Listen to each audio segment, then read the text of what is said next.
Well, it's mainly was a way of warning everybody, get ready, start, Welcome everyone, glad you're here. Merry Christmas. Yep. Got a little giant cookie, well, depends on it's, relative. So anyway, we got a cookie back here for you if you're interested. In fact, I wasn't planning on eating any of it.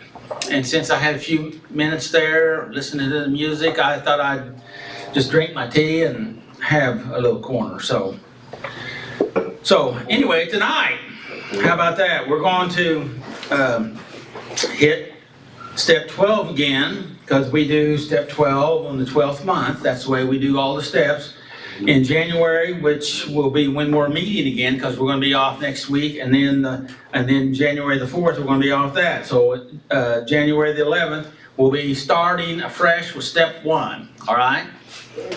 So that way we can get Brian hooked up in there, eventually. So see, I'm still working on you, Brian. So here we go. Tonight's topic is talking the walk, out of 1 Timothy 4:14 through 16. So, talking the walk. What does that mean? Anybody want? That's backwards.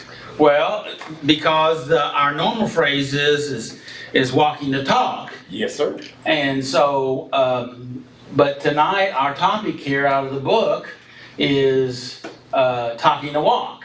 Well, because we've already walked the steps now, or we talk and share the message with There you go. Yes. That guy, he is sharp. You want to be careful. He'll cut you. So, deep, wide, and often.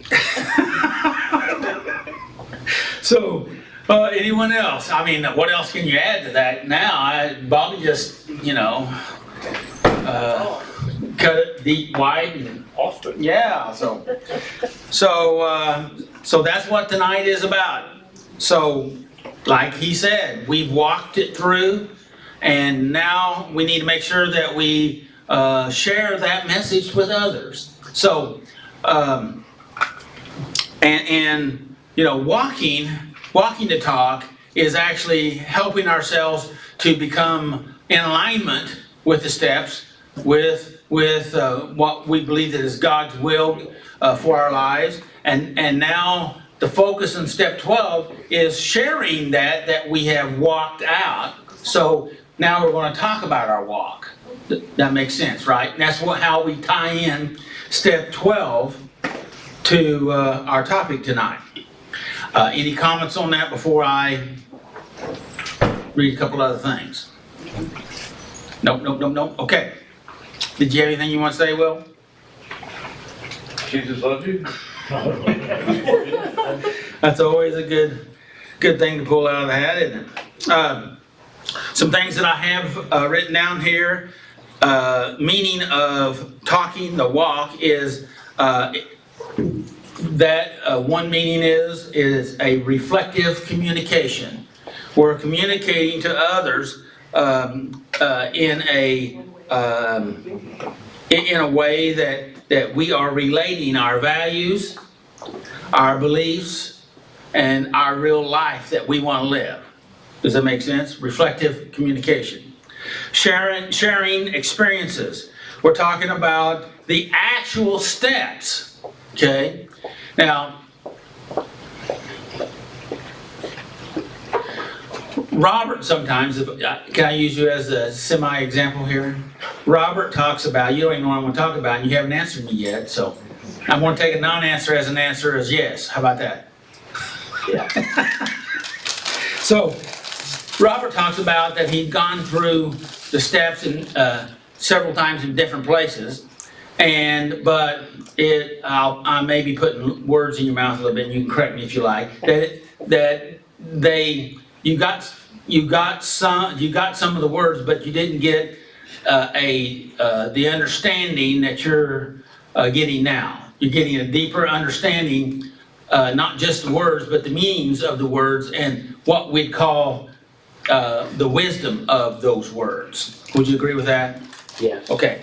And so when we're talking about the actual steps, the actual struggles, and the actual victories that embody one's principles that we've been walking out in our faith, and now we're talking about that. We're sharing that.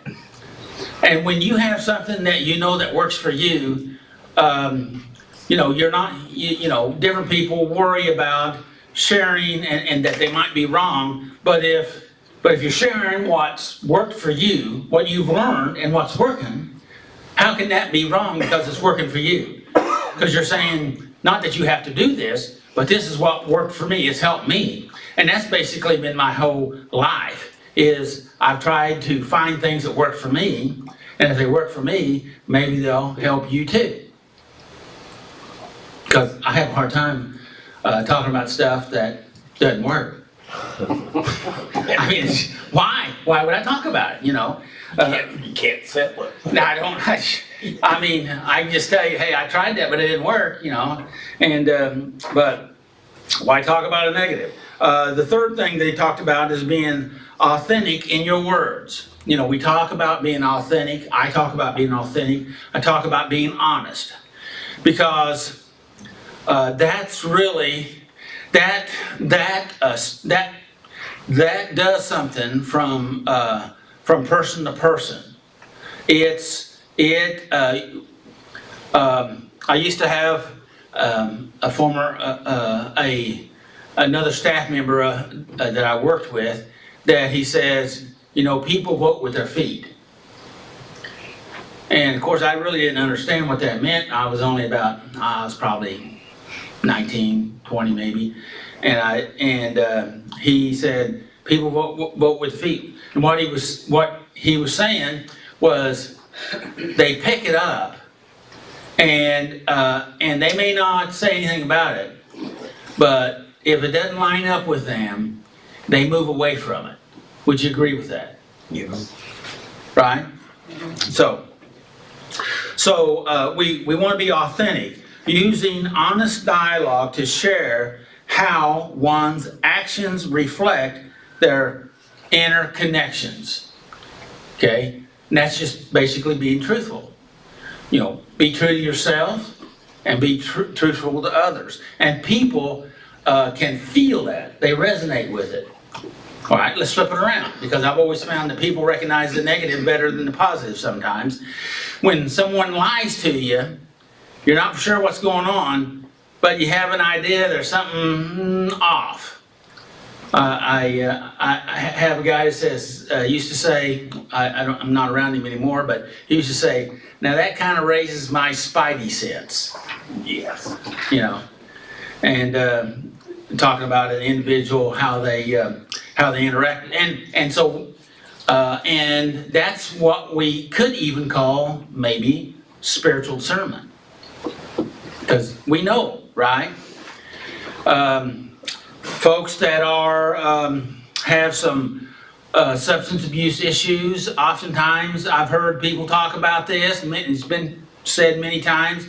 They're sitting around a place, and then all of a sudden they get a feeling it's time to go. And so they go.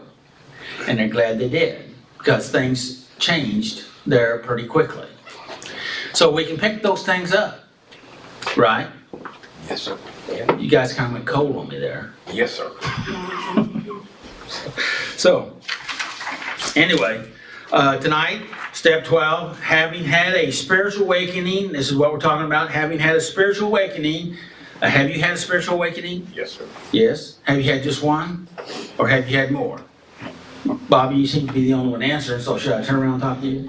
One major one. One major one, but you've had Yes. others also? Because that's the way it is, isn't it? Yes. It's a process, just It's, like that feel. It's from an enlightening to an enlightening to an enlightening. In fact, could we handle it all at once? Nope. No.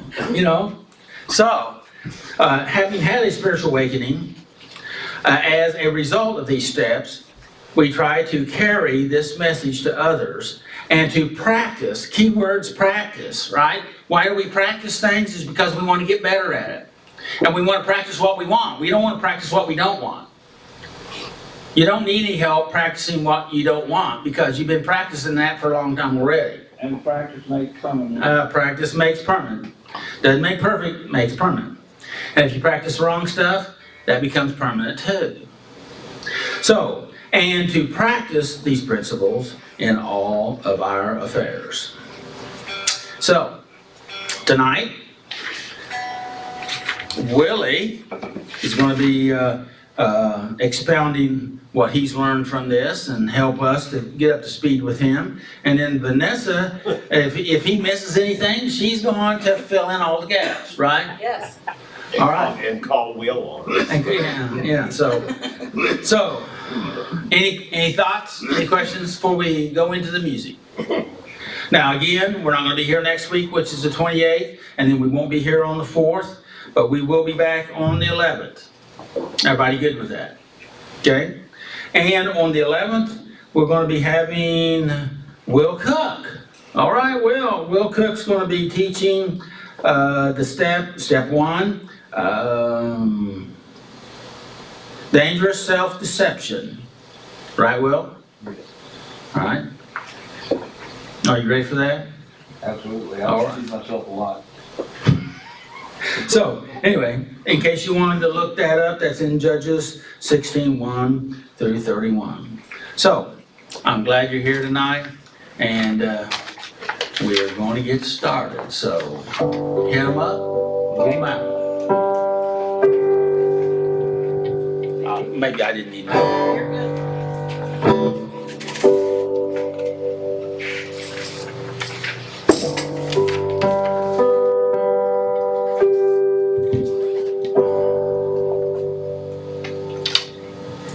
Glory, glory, hallelujah, since I laid my burden down. Glory, glory, hallelujah,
a good week?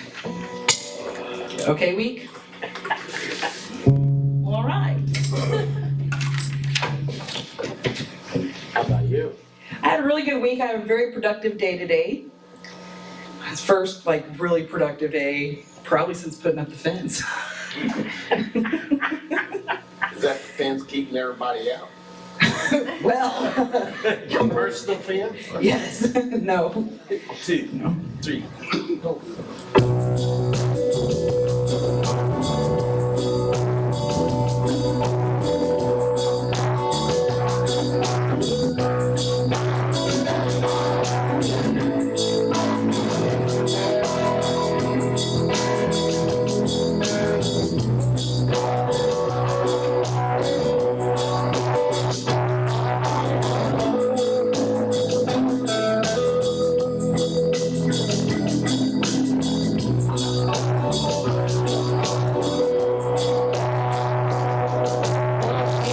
As a prison, school as a grave, shame as a robber, and he's done to take my name.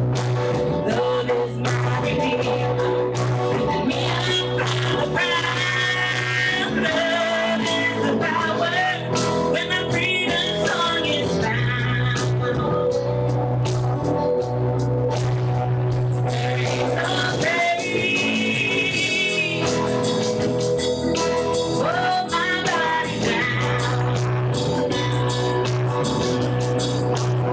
There ain't no grave. Oh, my body down. When I hear that trumpet sound, gonna rise up out of the ground. There ain't no grave. Oh, my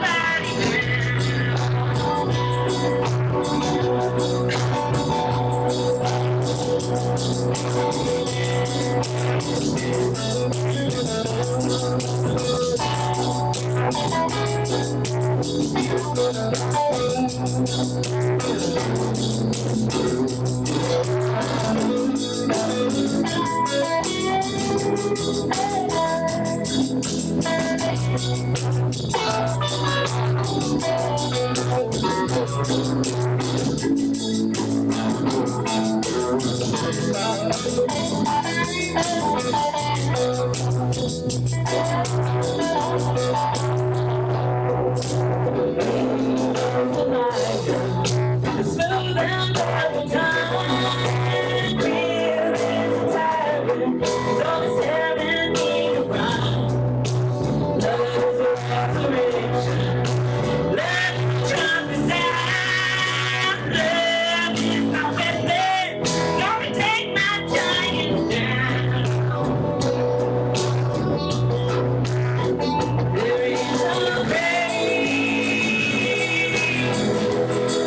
Oh, my body down. There ain't no grave.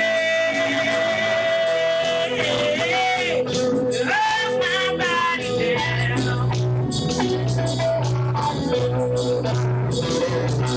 When I hear that trumpet sound, gonna rise out of the ground.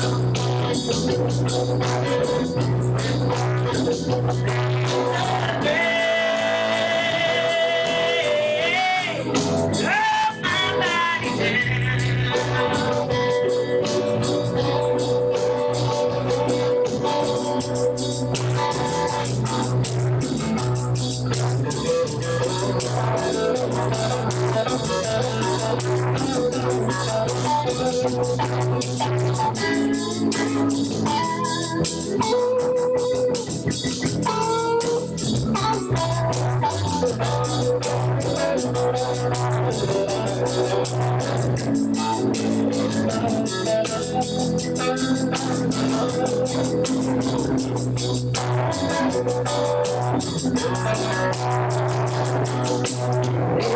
Was a battle, war between death and life.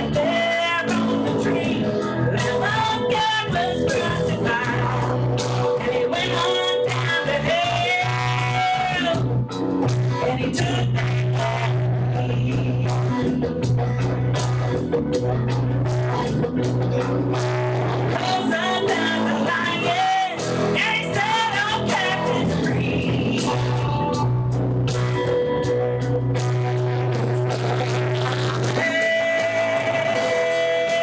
Hey, love his body down.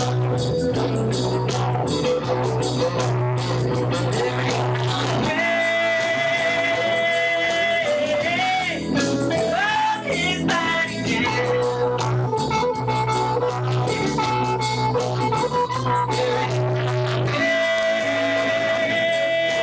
Hey, love his body down. There ain't no day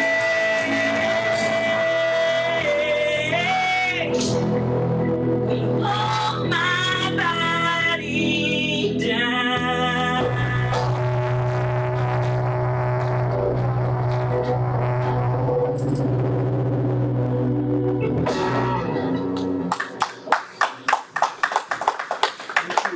When I sing that song, that really feels like it is a warning to the devil, you know, because it's like, don't mess with me, because you can't have me, you can't keep me down, and I just say declare that right now. Yes.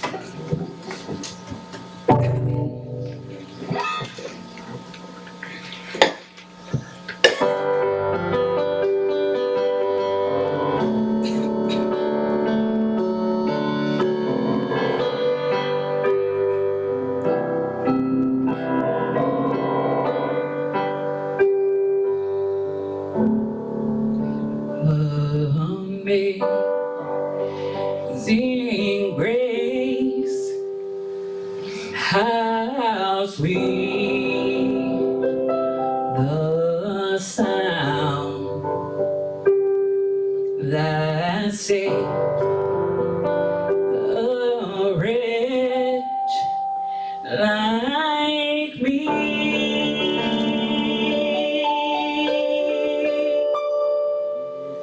I once was lost, but now I am found. Was blind, but now I see.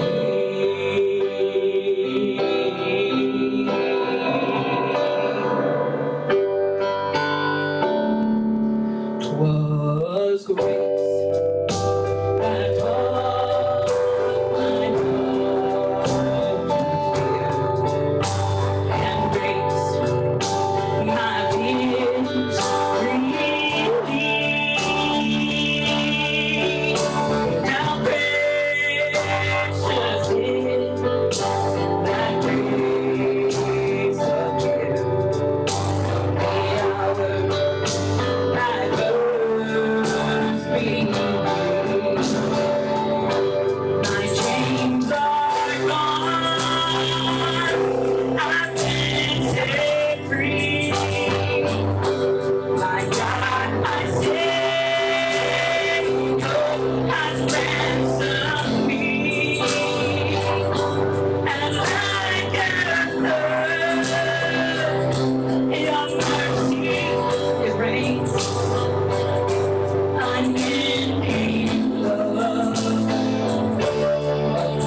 Jesus, lover of my soul.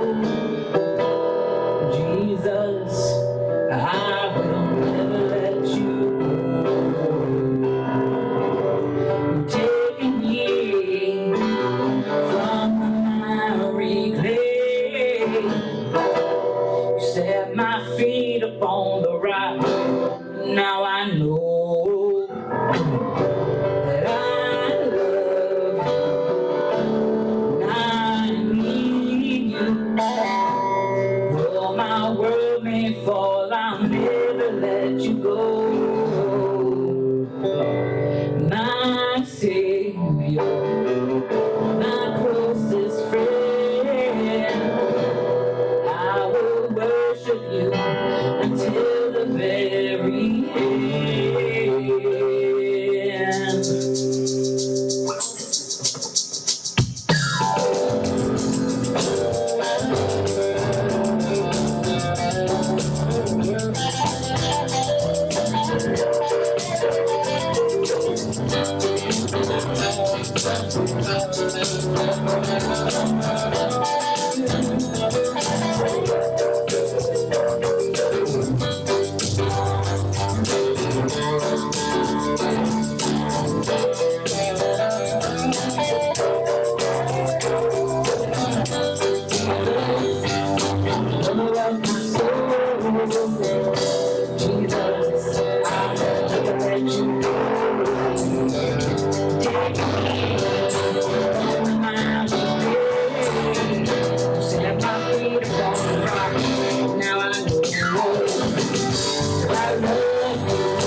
Do we have anybody that would like clean time tonight?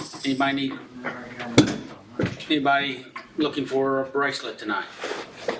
Right. Okay, all right. Do it. Awesome. Here at Saturday Night Live, we like to acknowledge clean time with colorful bracelets, like this. This clean time isn't just from drugs and alcohol, but for whatever keeps you in bondage. Whether it be drugs, alcohol, anger, gambling. See, this is why I read it. Food addiction, lying, cheating, stealing, you fill in the blank. So we have white bracelets just for the day or less than 30 days. Would anybody like a white bracelet? All right. Orange for 30 days. Green for 60 days. Maroon for 90 days. Blue for 6 months. Yellow for 9 months. Glow in the dark for a year. Gray for 18 months. Black for 2 up to 5 years. All right. Congratulations, good job. Lily's got it for you. Silver for 5 up to 10 years. Gold for 10 or more. And again, we have white bracelets just for today or less than 30 days. All right, guys, keep coming back, it works. Thank you, Vanessa. You're welcome. Thank you, Vanessa. You're welcome. Thank you, Robert. Hello, everyone. Hello, Robert. The 12 steps. In case you never noticed, they're also posted on the wall. Thanks for saying. All right, step 1, we admitted that we were powerless over our problems and that our lives had become unmanageable. Step 2, we came to believe that a power greater than ourselves could restore us to sanity. Step 3, we made a decision to turn our wills and our lives over to the care of God. Step 4, we made a searching and fearless moral inventory of ourselves. Step 5, we admitted to God, to ourselves, and to another human being the exact nature of our wrongs. Step 6, we were entirely ready to have God remove these defects of character. 7, we humbly asked God to remove our shortcomings. Step 8, we made a list of all persons we had harmed and became willing to make amends to them all. Step 9, we made direct amends to such people wherever possible, except when to do so would injure them or others. Step 10, we continued to take personal inventory, and when we were wrong, promptly admitted it. Step 11, we sought through prayer and meditation to improve our conscious contact with God, praying only for knowledge of His will for us and the power to carry it out. Step 12, having had a spiritual awakening as a result of these steps, we tried to carry this message to others and to practice these principles in all our affairs. And just a reminder, tonight we are on step 12. Having had a spiritual awakening as a result of these steps, we tried to carry this message to others and to practice these principles in all our affairs. Thanks, Robert. Yeah, thank you, Robert.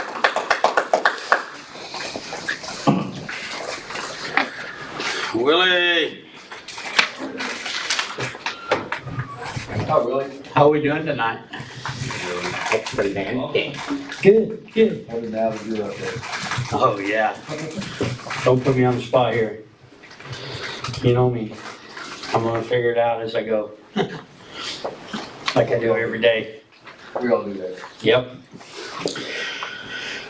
Good evening. I already did that.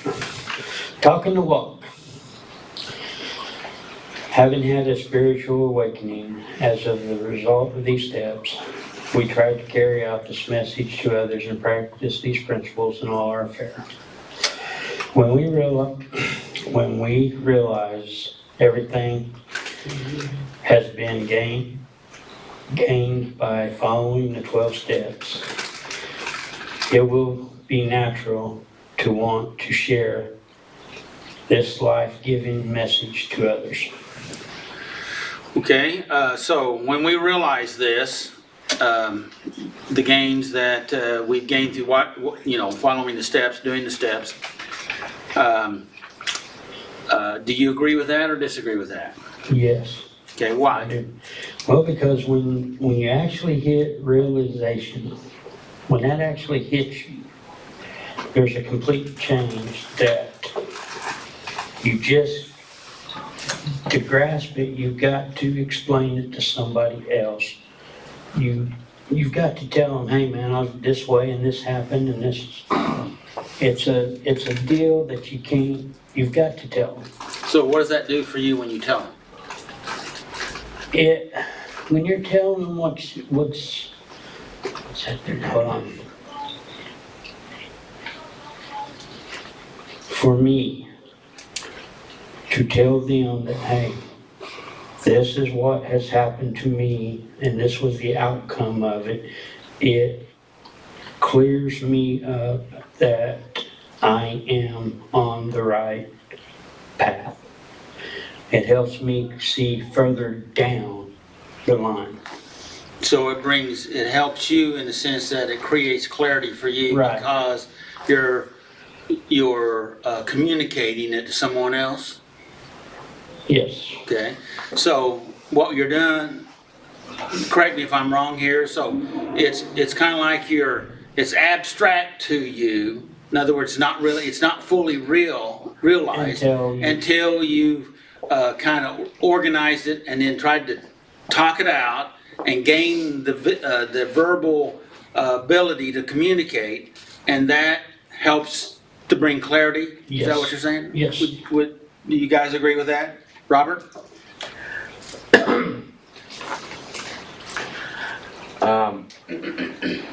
I've been through this for many years, and like you said before, it required lots of attempts before it really kind of made sense. And originally, my family thought that I should be able to recover just with church. And I tried, Understand. but I needed more. Right. And Wait, can we stop right there? yes, Can you expound on that statement? You needed more something, okay? more of kind of bringing my personal experience in my addiction to reconcile how not only I could throw it on God and ask for His help, but believe that He would give it to me, even though the terrible things that I've done to others. So I had to really do some soul searching, and I had to forgive myself, and I don't think I ever got that message just from church. It wasn't until I really delved into the 12 steps where I got that, and hearing other people share their experiences. Why do you think that is? Well, Because all of us go through that, right? But it's hard to verbalize that.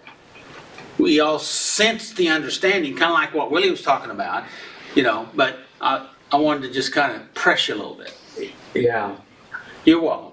I guess just, I prayed a lot and asked for forgiveness from God, but I didn't ask Him to help me forgive myself until I heard others express that. Good. So once I absorbed all that, it just made it to where it makes sense. Okay. And so I can't express how much not only this group, but my Gambling Anonymous group especially, they just hit the nail on the head Good. with me and Good. my addiction. Good. And I never had that until a little over 3 years ago when I came to Joplin, you know, and so I'm so thankful because it took me a long time to get here. Right, right. And so can I restate that, and you correct me if I'm wrong? Yes, I'm not changing it, hopefully I'm bringing some clarity to it, and that is that being in a place where people have worked similar issues, and they had those experiences, it helps you to take the message that you already knew, but you were able to connect it with experiences that you were observing. And that's exactly what we're talking about here today, right? exactly. Yeah. Talking the walk. And so it made it more practical or workable for you to implement or practice. Right, and I didn't see that in the church, because although they all had good intentions, they had never been in the position that I was in. And they could say anything they wanted to, but they didn't know. Right. They didn't know the reality. Well, and this is gonna sound bad, okay, I understand it, but that doesn't mean it's not true, okay, what I'm getting ready to say. You know, and the church don't realize it, okay, but they're more interested in living in a kind of a fantasy system than in really addressing reality of what's going on, because nobody wants to really bring their problem out. We're always in covering it up, and I don't mean that to be harsh. But it's just It's just human nature.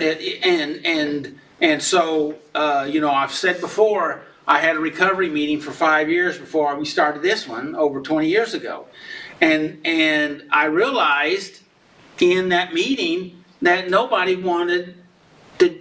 None of the church people, I'm just going to use them because that's basically what it was made up of, wanted or could, because you keep that stuff hidden, okay? That's just between me and God, and it never ever gets dealt with because we're stuck, right?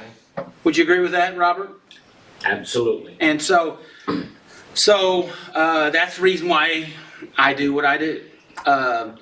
And that's the reason why I like to do dialogue instead of just speaking or preaching, Right.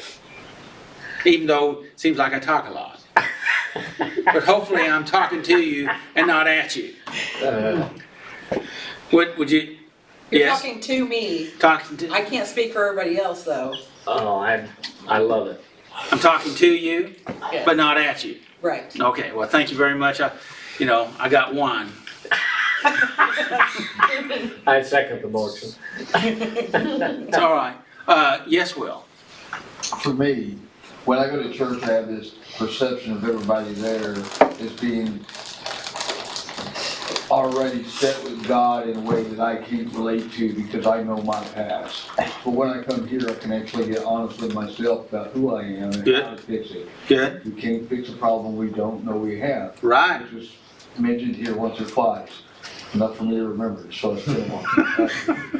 Haven't tonight, but, Right. now we have. So I asked you, anyway, when I come to a meeting like this, not only do I feel that I can get honest with myself, I can accept others for who they are. But when he said that, when I share that experience with somebody else, that spiritual awakening, what I'm feeling is a sense of gratitude for what God has done for me, especially if they can accept the message for what it really is and they can relate.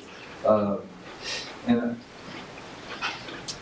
I don't want to make it all about me, but I tell people about this meeting all the time because this is what's dear to my heart.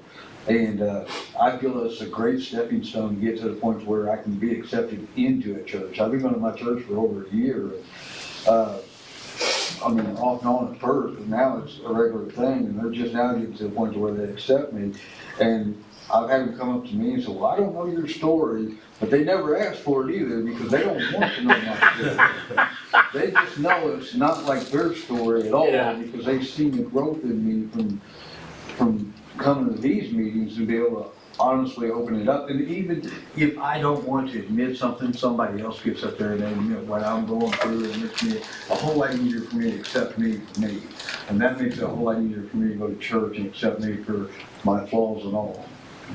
And this goes back to what I was saying a while ago when I opened this meeting up about being authentic and honest. And the intention in church is not to be dishonest, but the fact of it is, it's almost an unspoken system, okay, that you pick up on, because if you are, when you start to try to be honest, it spooks people.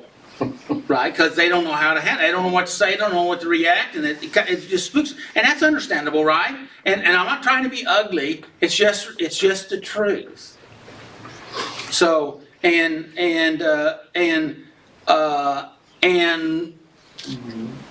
you know, and so that's the reason why I try to get you all to talk. Okay, it's the reason why I try to have dialogue. Is because as you're able to do that and you're able to put words to what's going on inside, that helps you to communicate and become more and more authentic.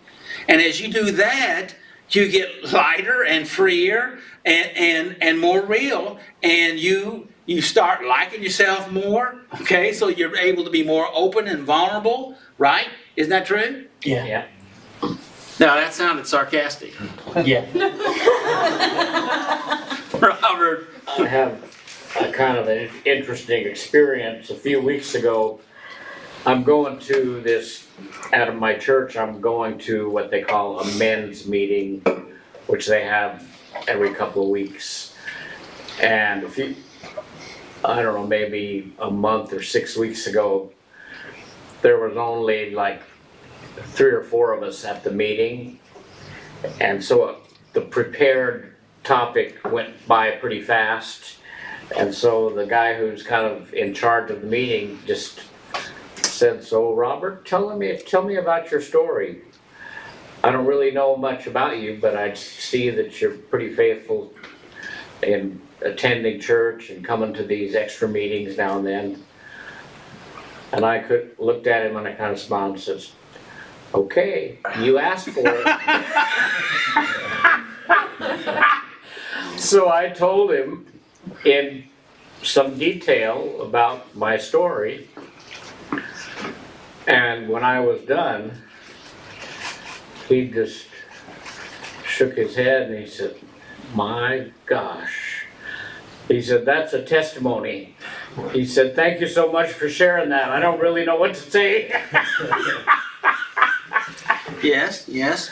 But I think he appreciated it, and Yes. I felt good about saying it, so everybody was happy. Yes. Can I say something? Or, okay, I'm gonna take a silence as a yes. So, Yes, Vanessa, you may. for a very long Please. time, I had the same beliefs. Even though I grew up in church, I was best friends with the preacher's kids. I knew the dirt in the home, you know? But I still had we all grew up with this authority, issue, I think. I'm not gonna say all. A lot of us grow up with authority issues due to trauma, abuse, whatever, or neglect, abandonment, blah, blah, blah. And so when there are people in power, we have anxiety. But what I noticed is through the time that I've been in recovery and I've been getting better, when I do open up about my walk, now I have had a couple preachers say, be careful what you share so that people don't think poorly of you. Well, it hurt my feelings, that was some serious church hurt, but then after a while I sat with it and then I rejected it. I'm I'm not going to let that stop me, because that was just the enemy trying to keep me from sharing.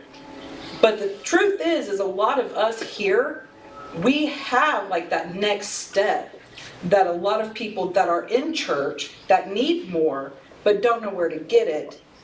It's kind of like being a student teacher. When we speak up first, it inspires others to speak up too.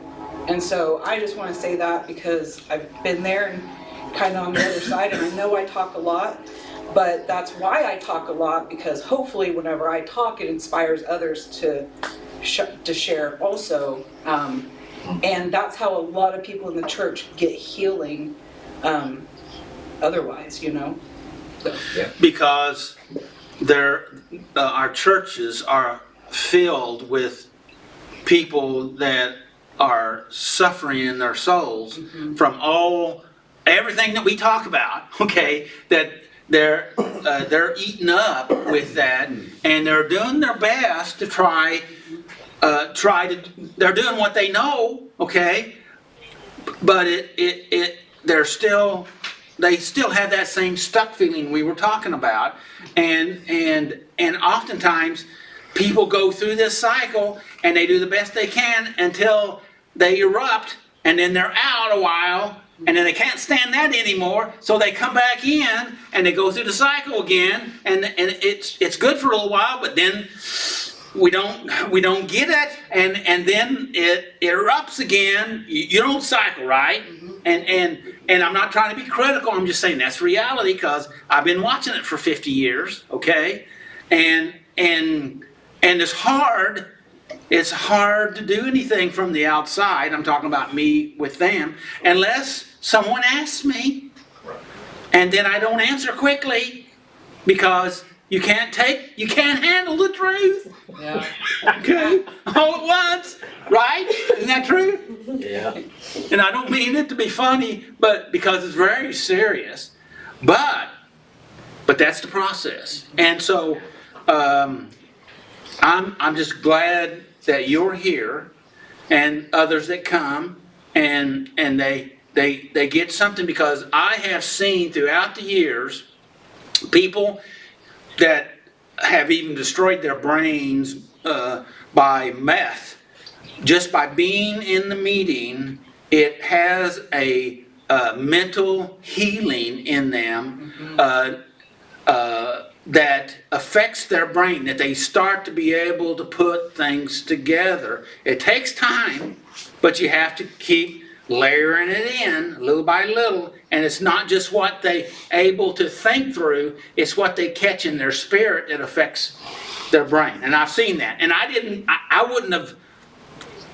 necessarily believe that before I watched it, you know, but it happens.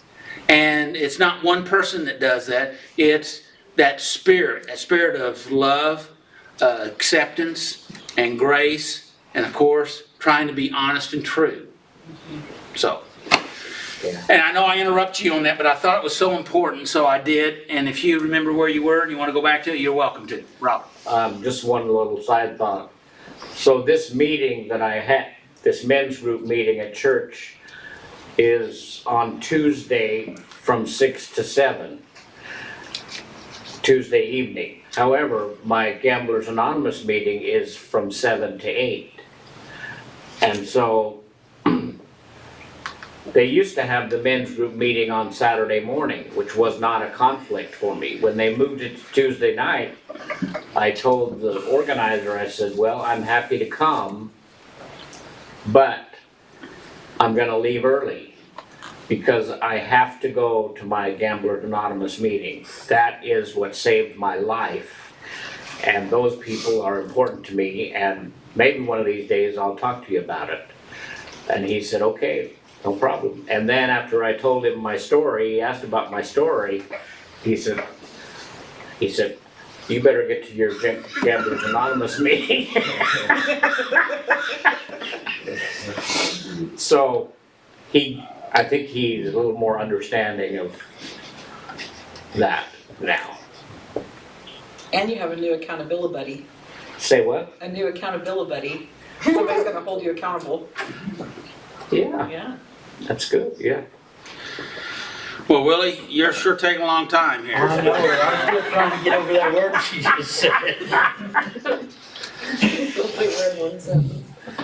If we think back to the time before we entered recovery, we will probably recall that we didn't respond very well to preaching. Yet we also realize that there are people in our lives who could be helped by our message. Do you agree, disagree? Yes. I do. Why do you think so? Because it's like, like Will said earlier, he could come here, he could be himself. He listens to what someone else says, and that's similar to what he was going through. That's the same way when I first come in. It's probably the same way when Vanessa or whoever else come in. We come in, we find out that, hey, these people have the same problems. Find out that we're all together in it.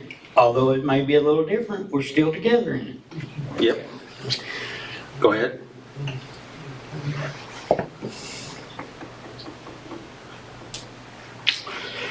This is why we need to communicate our story, but do it with sensitivity. Do you agree with that? Sensitivity? Yes, I agree with it.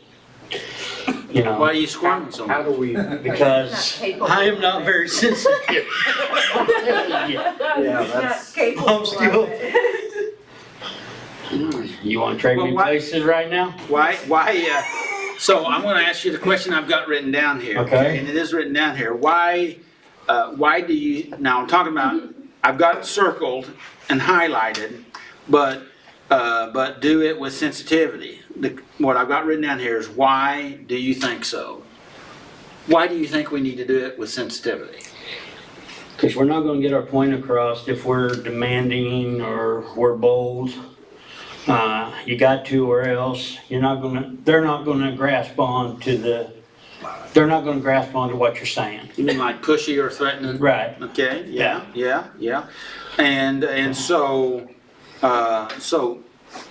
you agree with that statement? Yeah. Okay.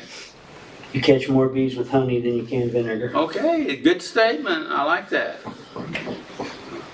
So what about a person that has a hard time doing that? It takes a lot of honey.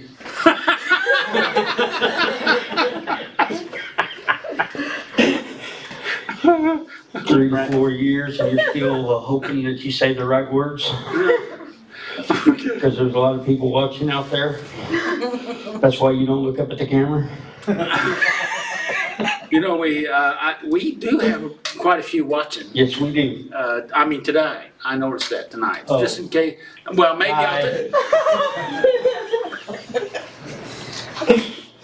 Curious message. we've got one guy from Mexico watching, so. And I had another one from California. And so, all over. Thanks for watching. Yeah. So, let's go forward. That was sensitivity.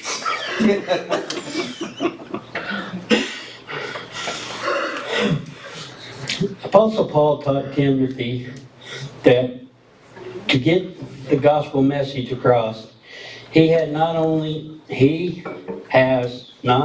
to preach to others, but also be an example by putting his beliefs into practice.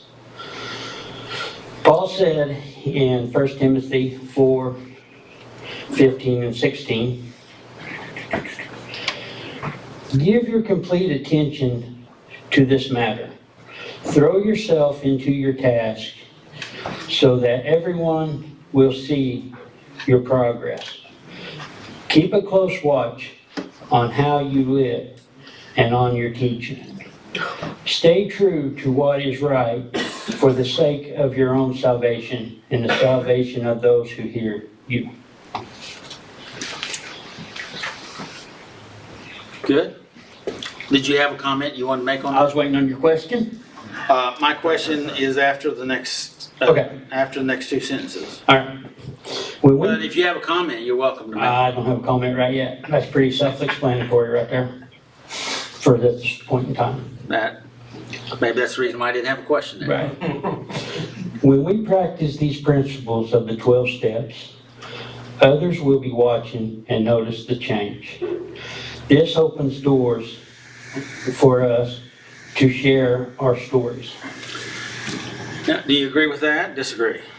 Well, yeah, I agree with it. Yes. Why? Because if I didn't agree with it, why am I up here trying to teach it to someone else?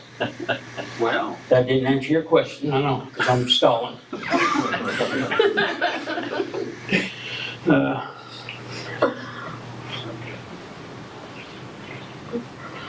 Because when we do the change and we tell the people about the change that we have, then they're going to start looking to see, okay, did they change? Did this really happen, or is he just blowing smoke? And eventually, 2-3 weeks, well, yeah, he did change, so he could help me. well, I started off tonight by asking the question about what does it mean, talking the walk, and Bobby said, well, that's it's supposed to be walking the talk, and so right here it's talking about walking the talk, right? Right. And so people notice you when you are walking out, you're doing what you're communicating, okay? You're talking, you say it and you're walking it out. And you're practicing. Right here it said that you're practicing the principles, the 12 steps. And people, have you noticed that people watch you? Okay? In my earlier days, no matter where I went in the country, and I went on a few trips, and people in different parts of the country knew me, or they knew my family, or they knew the church, okay? And it was like everywhere you went, you were being observed, which was okay, because I was planning on being me everywhere I went anyway, okay? And so I wasn't hiding. And so, but the fact of it is, people watch. And I remember a guy that came here, and he said, I remember you. I was putting a roof on. This is over in Webb City. I remember another guy who said it happened over, we were out visiting we were doing an outreach on Saturday with Saturday Night Live, and I had another guy said, I remember you because we were putting a roof on, and you and that big guy, this was Zach Watson was with me, he's the big guy, and he said that, I remember you, but this guy that was over in Webb City said, he was from Chicago, and he said, I remember you because people in Chicago don't act like you. And he wasn't trying, that was a negative statement, that was a positive statement, but it was something that we were doing, which I was talking with people on the street. And that impressed him, or at least it affected him. What I'm saying is, people watch us. Now, they're watching us to see if we do something bad, they watch us to see if we do something good. That's the reality, right? Whether we're on the job, whether we're in the park, whether we're wherever we're at, right? So we are a representation of something all the time. What do you think about that? You already knew that though, didn't you? Yeah. So, Willie, are you ready to go? Yeah, see you tomorrow. And by the way, this two next words I've got circled, by the way. Every addict is a precious lost soul whom God loves and wants to rescue. So, what does that mean? Every addict. What does that mean? And by the way, I made up a information sheet that I have a definition, which I didn't get one, of what an addict is. Go ahead. Essentially, everybody. Right, everybody. Who has not come to the realization of who they are and how to be better? Well, I believe that God wired us to be addictive to something, To worship. to Him. Yeah. And so if we don't fill that empty spot with what fits in that empty spot, and then we fill it with other things, imitations or artificial things, or things to cover it up, or then that's never fulfilled. So I think that we're biologically wired to be addicted. Now that may sound weird, okay? I've never heard anybody else say that before, so I could be totally wrong. I don't think so, but I could be. Of course, I could be wrong about anything and everything, but I wouldn't say it if I thought I was wrong, right? So,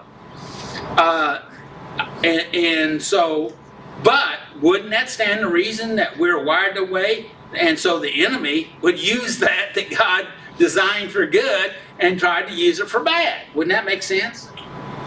I think even Jesus pointed it out because he said, you can't serve two masters.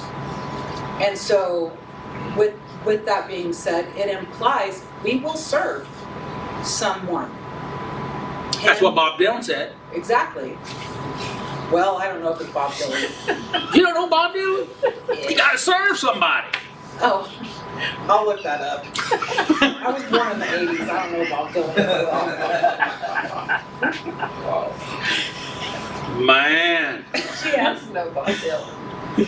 Oh, she probably does. Coming out. Me, like maybe my parents listen to Bob Dylan. There's a movie coming out Christmas Day about Bob I'll Dylan. go watch Really? it. I didn't know that. Yeah. Now I don't know much about him, but I know he did that, you know. Okay. And so, anyway, thank you for giving me that opportunity. You're welcome. I have no idea what I was saying, but yeah. Go ahead, Willie. Oh, did we ever talk about Addie? Anyway, it's back here on the sheet if you want to look it up, anyway, I don't have it on this paper. I put it. So go ahead, Willie.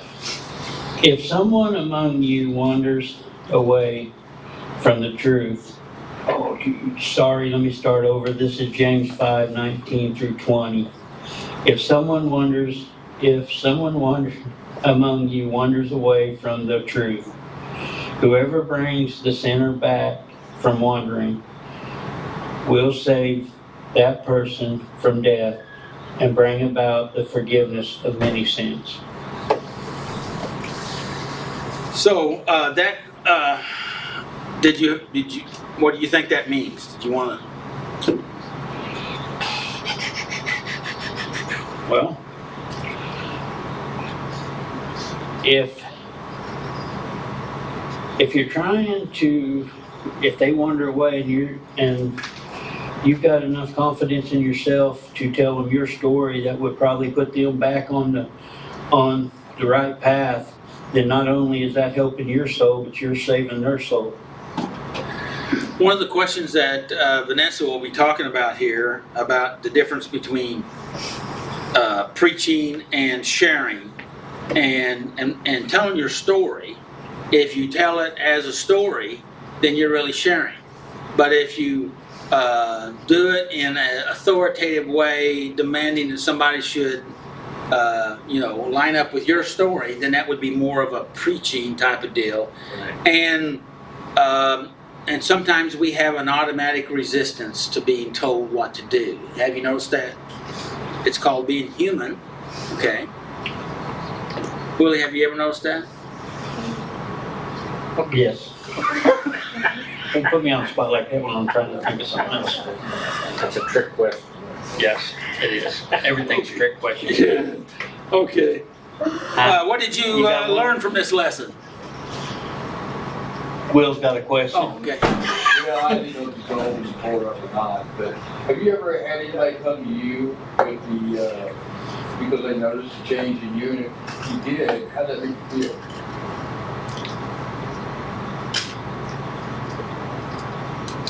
Well, it gives a sense of joy.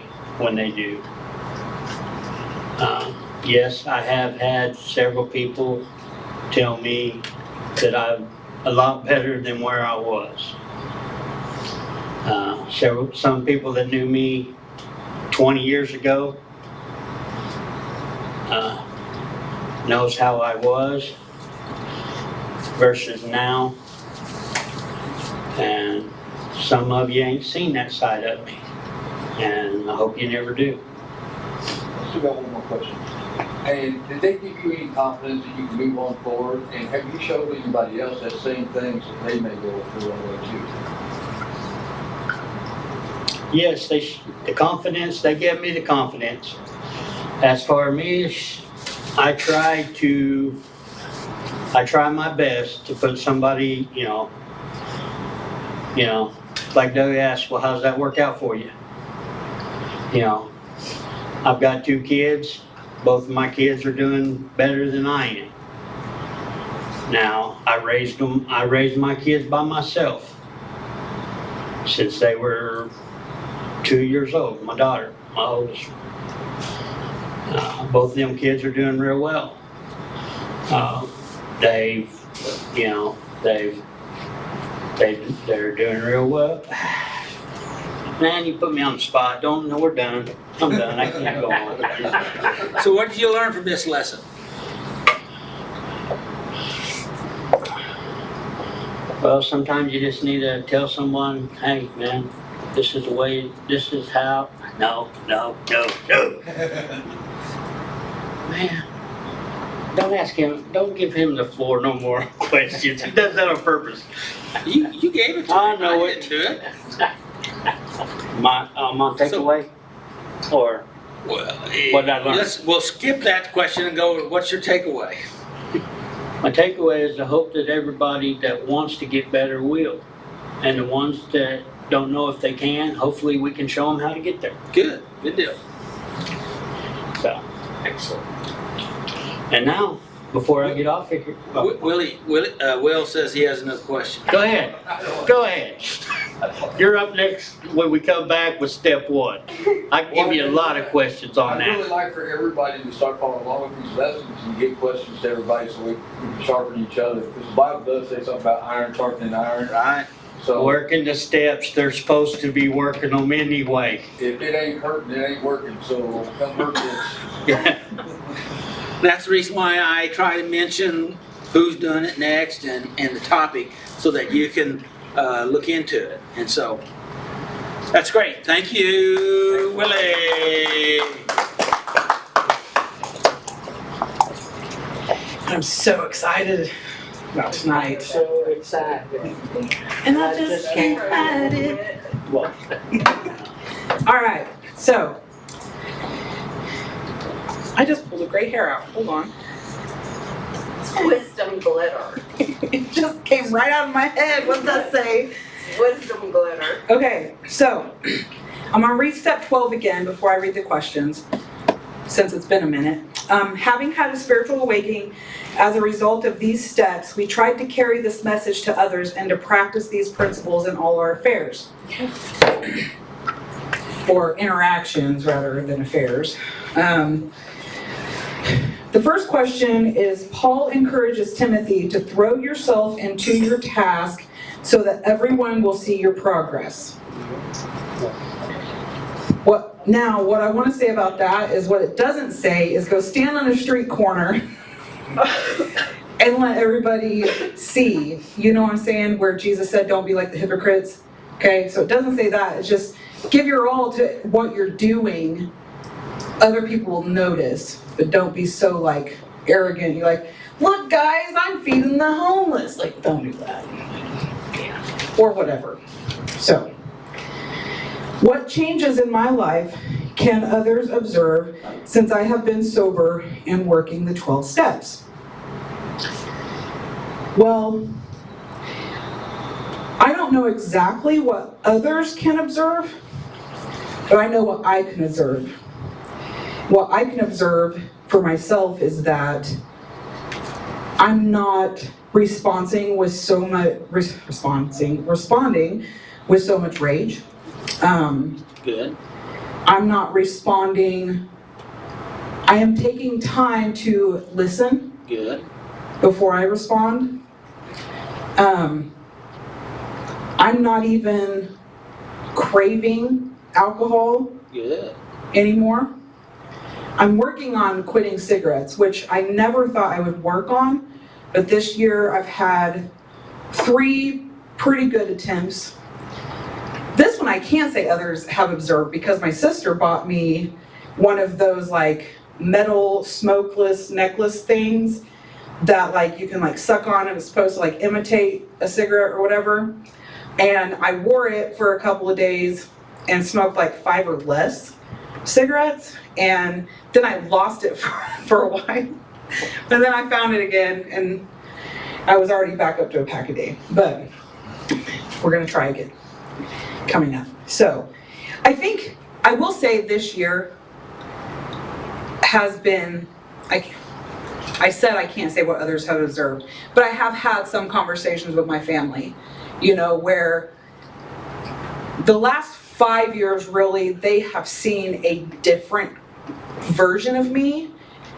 Prior to this whole year, 2024, they saw a more mellow, more like isolated within myself, working on those responses type of Vanessa than the previous years, where if you looked at me sideways, I might cut you, okay?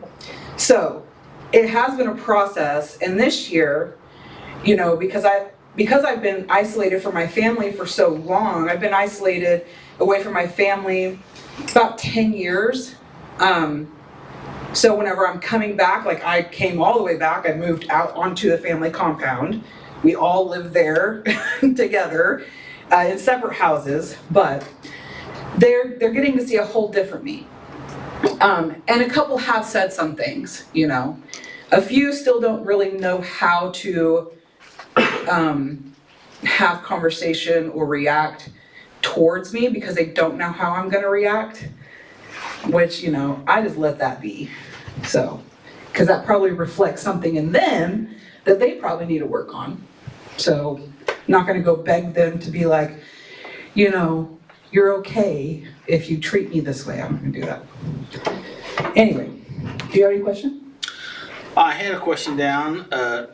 Can you ask others? You know, I mean, could you be, you know, is that a thought that you would entertain that you would ask others, you know, What they've observed? what they have observed? Mm-hmm. It takes being vulnerable Yeah. and open. Yeah, like, so this month I've worked really, really hard on, well, this whole year, but this month specifically, I feel like I've kind of dove really deep into building the foundation of who I am, so that when I am able to ask that question, I'm not going to be rocked.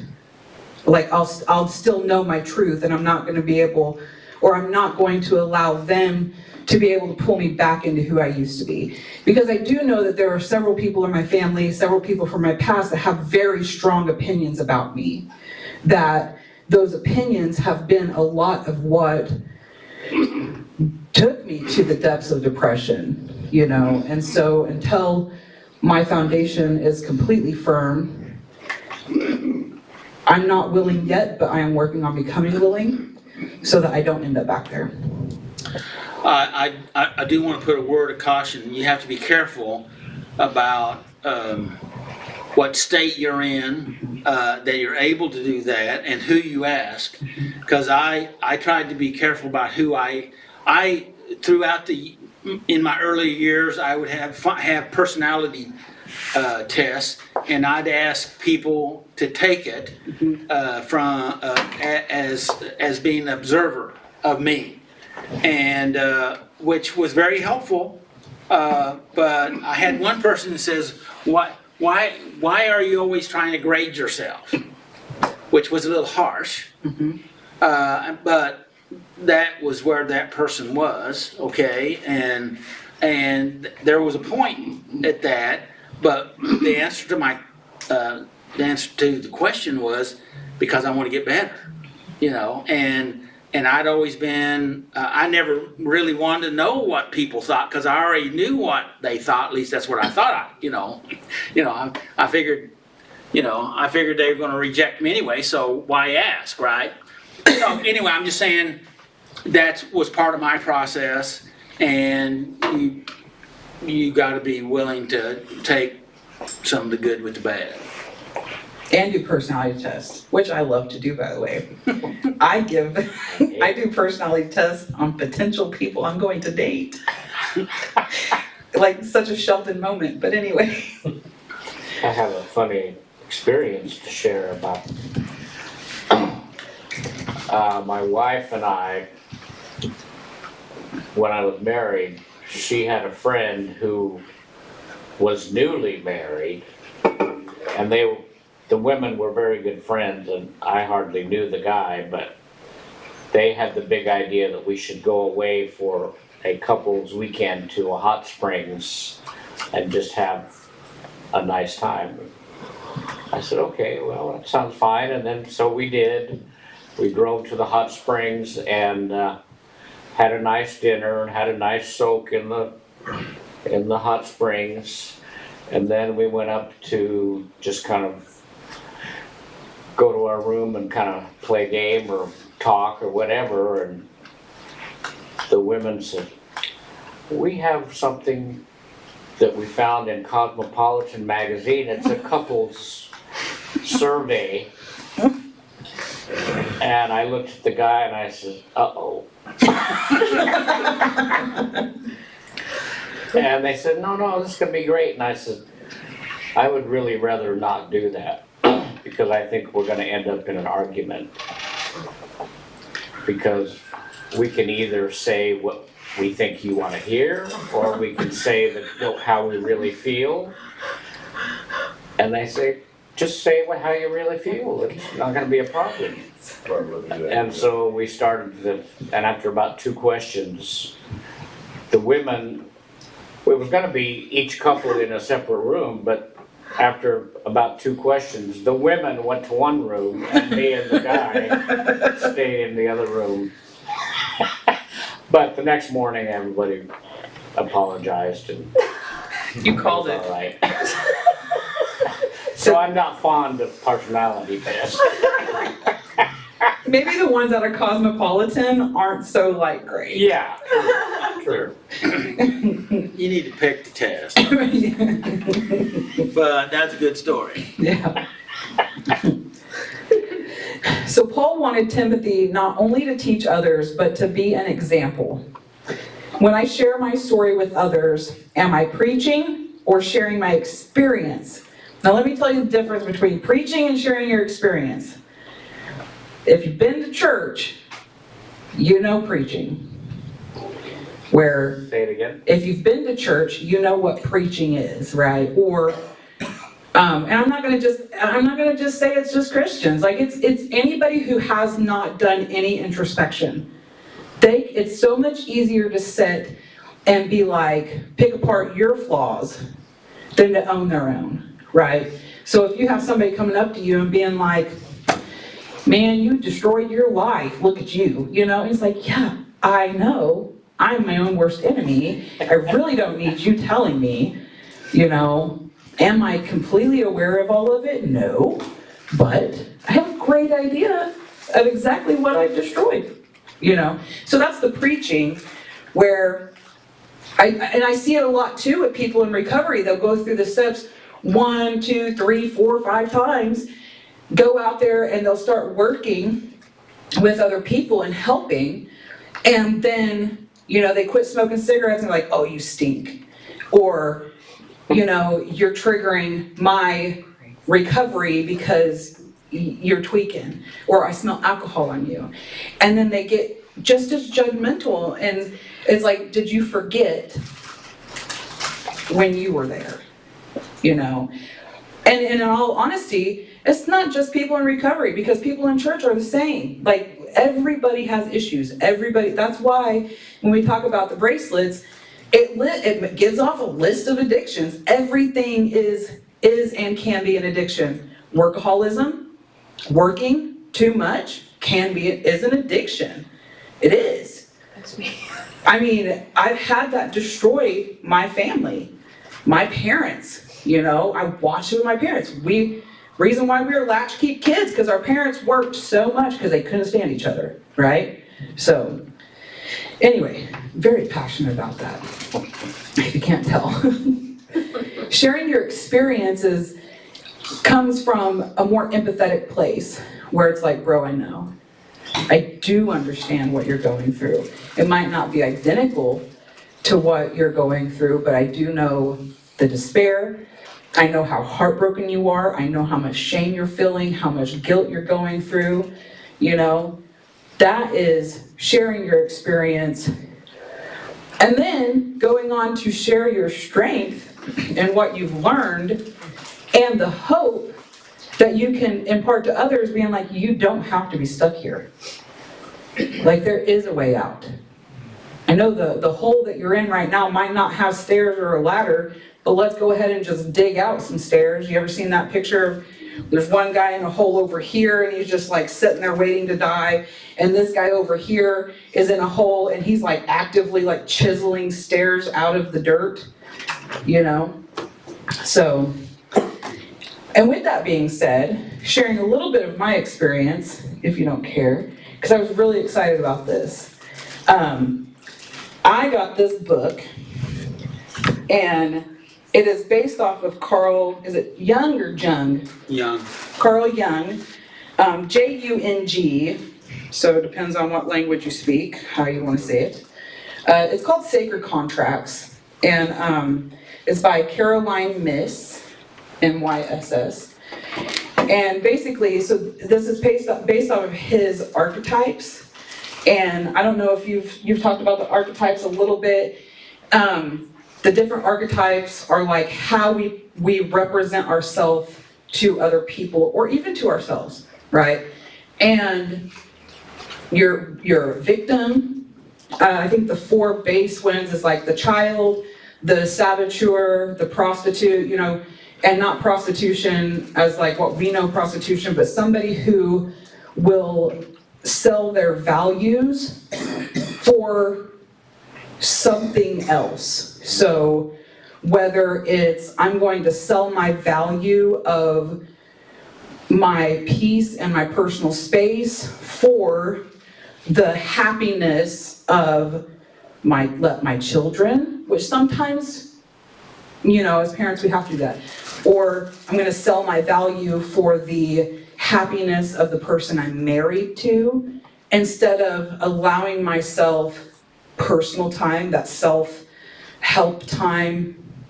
Do you get what I'm saying? And there's another one and I forgot, but basically what this says, the book itself says, like, before we come to earth, the path is laid before us, and we have these contracts, these divine contracts or whatever with certain people. We're born into certain families that kind of help build certain archetypes, right? Whether you're a victim, you're the abandoned child, the wounded child, blah, blah. And with seeing like my interactions with other people as like contracts that I have made, and I'm not telling you to believe that like we did this before we came to earth, whatever, but seeing them as contracts for how I'm going to show up in that archetype, because each archetype has a negative and a positive. So the victim can keep you in depression, or it can be the catalyst to pull you back into who you really are, right? And that's the same with all of the archetypes. And being able to see it that way, Doug asks us a lot, what do we learn? You know, what's your takeaway from this? And that's really what the contracts are for in every reaction or in every relationship. So how you react is your dividing point. Are you going to get better and become like your higher self, or are you going to continue down the path of destruction? And what this says is the way they interact, everyone has a child archetype. For example, so the inner child in you connects you to the inner child within everyone else. And thinking about that, psychology says that the way we show up in life is wherever the trauma began, we're still stuck there. I don't remember exactly the term for it, but it's like being stunted at like 5 years old, or 8 years old, or 13 years old. So how your responses are is you're gonna respond like a 5-year-old, you're gonna respond like an 8-year-old, you're gonna respond like a 13-year-old, depending on which piece you're triggered, right? That's So- your emotional development. Yes. What is it whenever you're stunted at an age, do you know that term? You stop emotional development at that particular stage of your life that you have that trauma, or you go into behaviors that alter, try to alter those states, or, Yeah, so. I just thought there was a term, but anyway. If there is, I'm not familiar with it. Okay.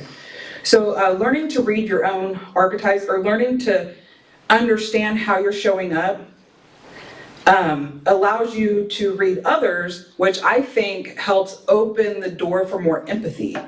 And it provides you with a better capacity for understanding and connecting with your loved ones, family, friends, colleagues, and even strangers. And the reason why I'm bringing this up is like I've been reading this book a lot, and I've been able to go back during prayer and during meditation, and I've even like started doing yoga and like really grounding myself. And I think that it does line up with the steps here, because every step provides questions that makes you do inner reflection. And so when you get to a point where you're interacting with another person and you want to fly off the handle, you can ask yourself, who am I right now? Am I being a victim right now? Am I being the saboteur right now? Somebody who's sabotaging their life? Because a lot of times, like if somebody's being overly nice to me or doing something for me, I will sabotage that, right? Like, what do you want? But I just said that because I don't want to talk about my past. Everybody here knows my past, but some stuff that has really helped me in sharing my experience, which I hope that some of you guys have seen my progress. That these are the ways that I'm doing it, and I love that Doug talks about the archetypes. I didn't know that this book had anything to do with that. It just said sacred contracts, and my heart was like, I think I might need to read that book. And I opened it, I'm like, oh, yes, I definitely needed to read this book. And so I wanted to share that with you guys. I did buy the only copy at Books A Million, so it's cheaper online anyway. Okay. You have any questions? Did you do the last question? I did. Wait, I did not. It's on another page. Okay. Am I able to let the other person make his or own decisions by relinquishing control and letting God do his work? I can honestly say at this point, depending on who the person is, and for the majority of the time, 98% yes. Wow. There is still a 2%. Yeah, but measure that in comparison to where you've been. Okay. So, where I've been before is there was 0% chance that you were going to have any control of yourself if you were within my environment. If your stuff had anything to do with me or affected my surroundings whatsoever, you were not in control. I was. And even to the point where like being a martyr, which goes back to being the saboteur, somebody who sabotaged everything. And I didn't even realize that I did this until my ex-husband pointed it out, whereas like I just wanted peace, but I had no peace within myself. I just wanted external peace. I didn't want my kids to hate me like I hated my parents. I didn't want him to hate me. So instead of making them do chores and having a conflict, because I was so conflict avoidant, which I can't even say like this is codependency, because I was not happy about it. I was just happy that nobody was fighting. Like I wasn't getting anything out of helping people other than leave me alone, go away, and just don't scream. And don't make me scream. Because that really was what it was, is that I was avoiding my own anger. Because I was scared of it. I was scared to hurt my kids. I was scared to hurt him, because I had hurt so many people with it. So I always did the dishes. I always cooked dinner. I put it away. I cleaned up, you know. If the animals did something in the house, I picked it up. I never asked, you know. And same with anybody. Like my car breaks down, I fix it. And I know I've shared with you guys before that like I was always the person that I couldn't ask for help. I didn't want help. Because another thing that developed within that too, talking about control, is if I did ask you for help and you messed it up and it didn't meet my expectations, and I had to redo it anyway, like those were real issues. And so those were the controlling things where I had to come to terms with, my kids are not going to fold the towels the way that I want them folded, but I ask them to fold it, and as long as they're folded, that's okay. And if they're folded and they're crammed in the closet and they're not folded after they're crammed in the closet, that's okay. And I even got to the point, like, the things that would stress me out, like laundry, I hate laundry. I don't know anybody who loves laundry, but folding clothes and putting them away has never been my strong suit. It's not my children's strong suit, and that was always like a big, huge conflict. So, as long as they got stuffed in drawers, I'm okay.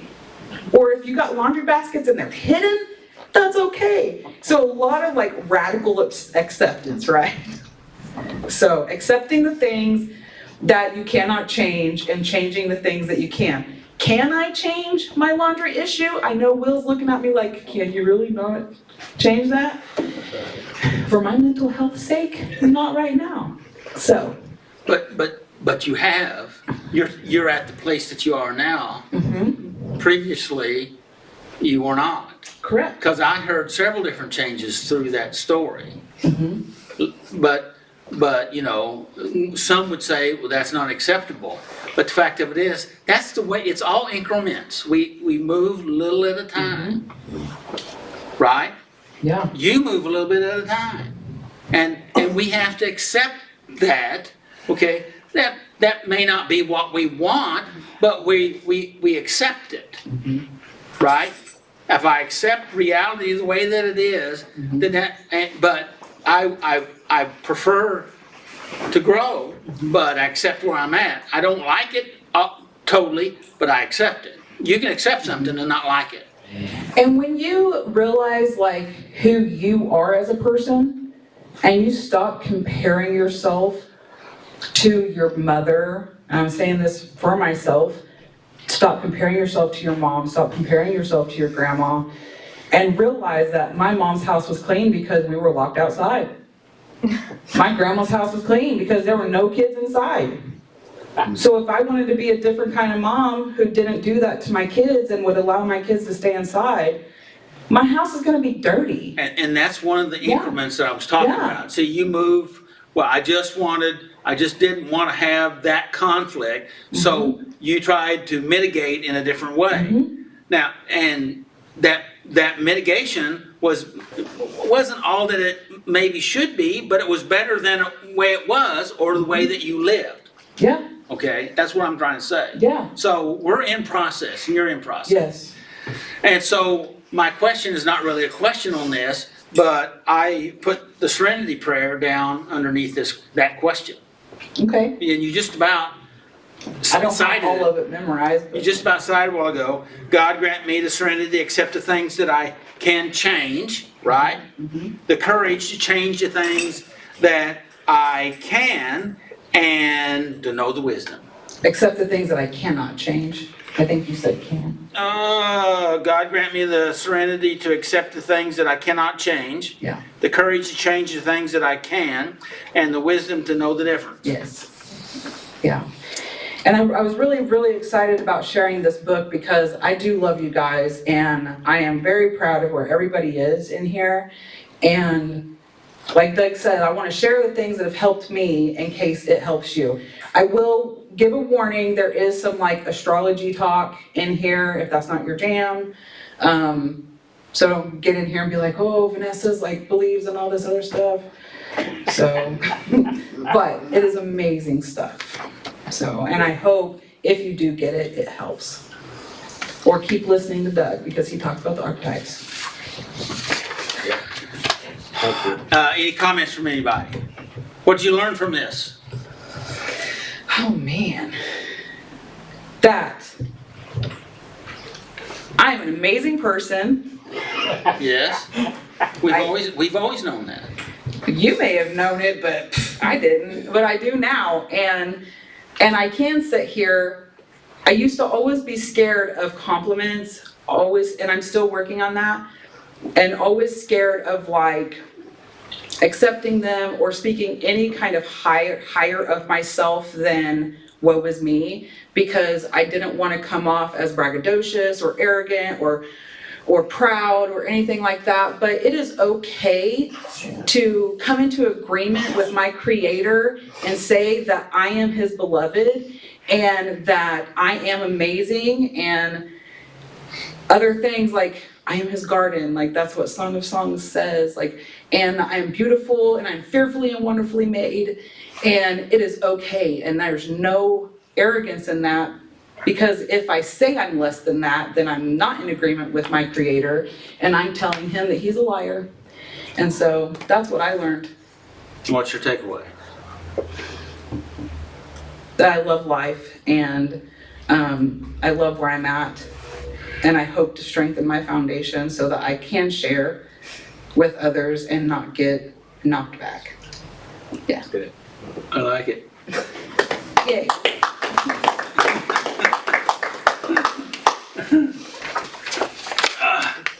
Any comments from anybody?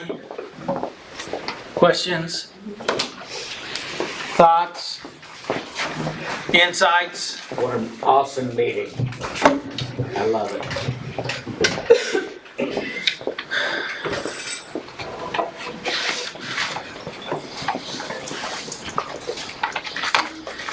You know, I know that it's not just the words that have been spoken or that we speak or I speak. It's more than that. It's more than the words that's picked up. And so I'm grateful that you're all here. I'm grateful for the folks that are watching on the internet, in the live and in the replays. We're not here to make anybody do anything. We're just here to try to help. And if something that we can share, our experience, our strength, our hope, something we can share helps you, then use it. If it doesn't fit right now, set it on the shelf. Maybe it will later, right? Yeah.